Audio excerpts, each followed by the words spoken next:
Hello, me again. Happy Friday, etc., etc. On Monday, I watched Dr. Horrible for the first time. It was great. I loved it. It's really cool. What was that thing? Turn the sound off if you don't want to know what I'm about to say. Nobody warned me the ending was so sad. It's not just that she dies. It's that she dies still thinking Captain Hammer's a good guy. That is what annoyed me. If she died after she'd had some sort of epiphany, I'd have been far less upset. Anyway, you can turn your sound back on. I should probably write that on the screen in text. There we go. Back again. It inspired me to do, for now I'm going to do my top 5 superpowers, and then at some other point I'll probably do my 5 least useful superpowers. But today is top 5, because they're easy to work out, I think. And more fun to talk about, I guess. So, starting with number 5, this one I think is probably very specific to me. I love sleeping. I never feel like I've had enough sleep.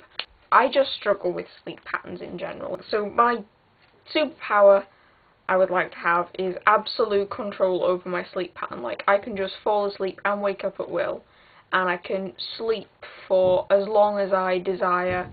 Like, I could just say, right, I'm going to sleep for 3 years.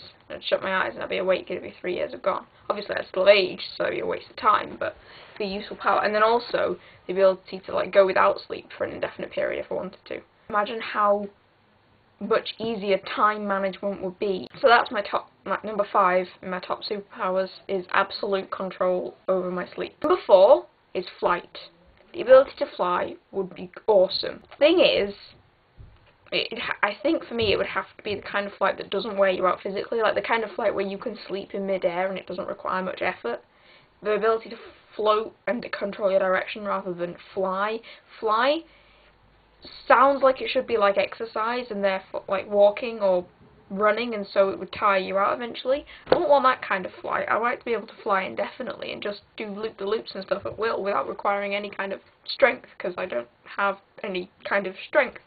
I guess immunity to gravity is a better way to put it, or the ability to control how much gravity affects you, because if you're completely immune, you just go flying off.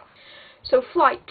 I don't want flight, but I won't want to be tired out by it. 3, I've put affinity with technology. Affinity for technology?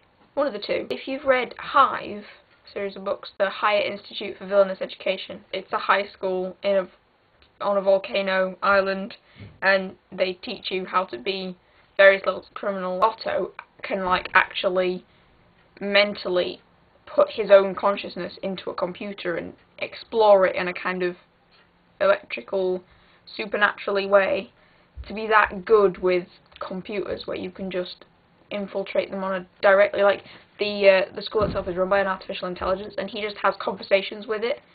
Like, he shuts his eyes and enters, you know, his black box, like the student's planner PDA thing that's connected to it, and he just has whole conversations with this artificial intelligence in the artificial intelligence's own thing, and he can, you know, grab bits of information and physically fight firewalls rather than...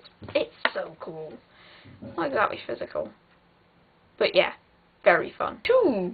We're going back to more classical ones again. Mind reading. Because it will be useful, like all those situations where you're not sure what someone expects you to do.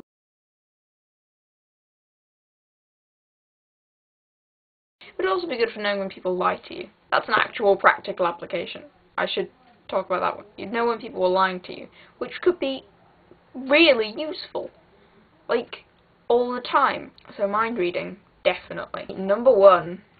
This one is number 1 because it integrates quite a few powers. Like, if you have this power, there's a few other powers that wouldn't be as useful to you.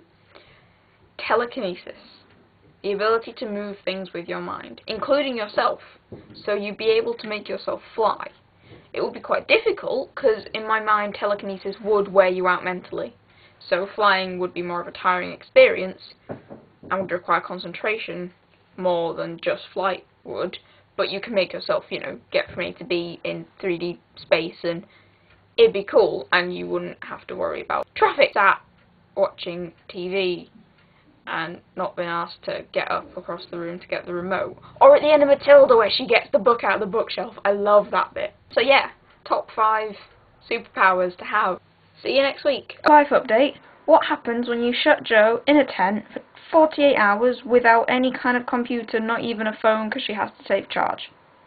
She learns to do this, which is kind of exciting for me only, really. Still.